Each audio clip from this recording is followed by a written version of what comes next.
Kalian pernah gak sih bertanya-tanya kayak kenapa sih ada orang selingkuh gitu? Atau kalau kalian pernah diselingkuhin gitu? Atau misalkan kalian tuh kok ngerasanya hampa gitu sama suatu hubungan gitu?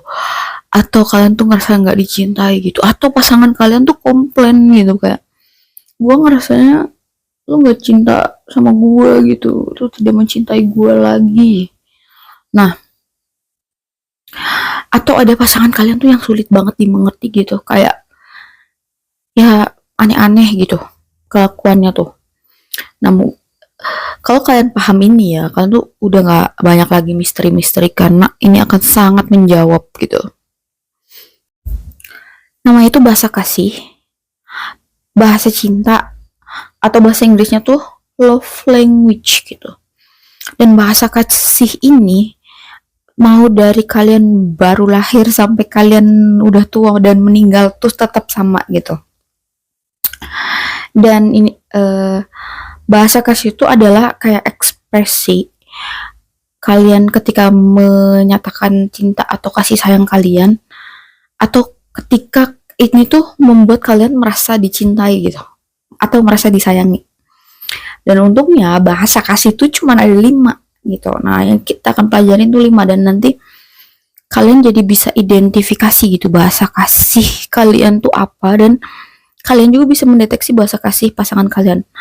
Bahkan ini tuh bisa bahasa kasih orang tua, bahasa kasih anak gitu. Nanti gue bikin versi parentingnya ya, karena penting banget mengenali bahasa kasih anak.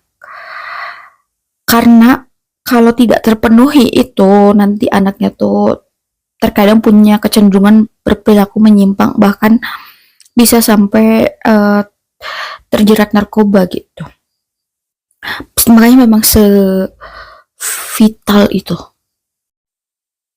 Bahasa kasih ini tuh ibaratnya tuh kayak baterai gitu. Kayak gampangnya baterai di handphone kita gitu ya.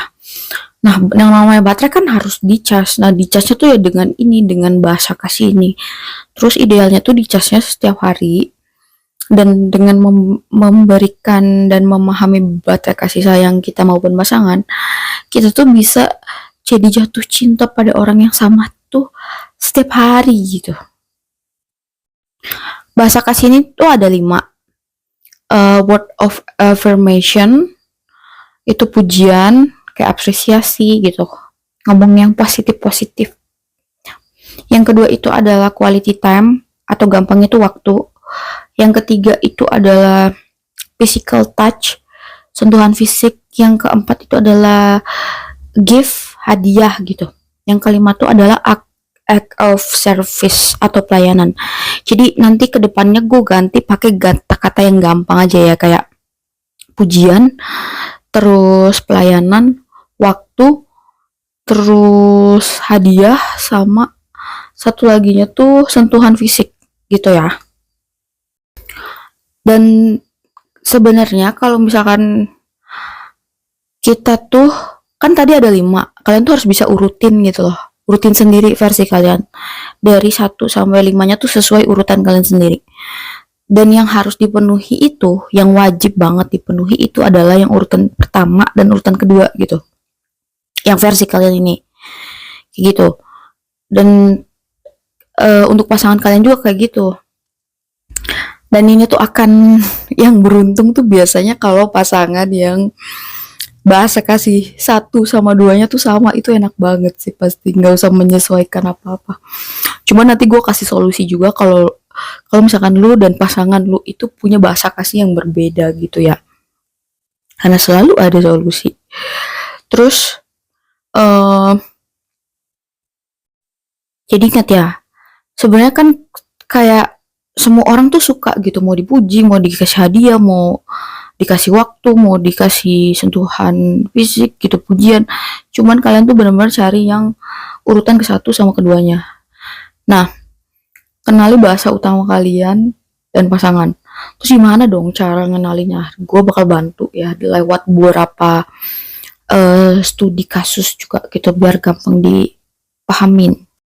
Oh ya, penyimpangan perilaku tuh bisa jadi karena si bahasa kasihnya tuh, bahasa kasih utama 1 dan keduanya tuh tidak terpenuhi. Jadi mmm, itu, jadi perilakunya tuh menyimpang gitu. Jadi yang namanya mungkin ada perselingkuhan, karena kan tidak terpenuhi di rumah jadi nyari di luar gitu, atau tidak terpenuhi oleh pasangannya jadi nyari, bukan nyari juga sih, kadang mungkin nggak sengaja gitu ada orang lain yang ngasih. Jadi makanya penting banget untuk belajar tentang ini. Cara deteksi awalnya tuh bisa dari kalian coba analisis masa kecil kalian gitu. Masa kecil kalian tuh tipikal anak yang kayak gimana gitu. Terus habis itu, atau kalau misalkan kalian udah married, coba lihat pasangan kalian tuh pas awal-awal married atau sebelum married tuh gitu. Apa sih yang dia lakuin nih, contoh ya. Ada apa ya, kondisi situasi gitu. Jadi cowok ini tuh pas belum married, pas mau acara pernikahan, dia tuh selalu uh, bantuin calon istrinya tuh beresin segala macem gitu, kayak literally beresin ruang tamu, bersihin apa gitu, selalu bantuin. Nah, pas setelah udah married, si suaminya tuh berhenti melakukan itu gitu. Terus istrinya tuh komplain gitu, kayak kok kamu waktu dulu pas belum married gitu ngelakuin yang kemarin, bantu-bantuin aku gitu. Ternyata jadi sebenarnya si pria ini tuh maksudnya itu, bahasa kasihnya dia itu adalah pelayanan gitu, acts of service, yang dimana maksudnya tuh dia mau nyontohin atau mau mungkin ngasih tahu secara tidak langsung gitu bahwa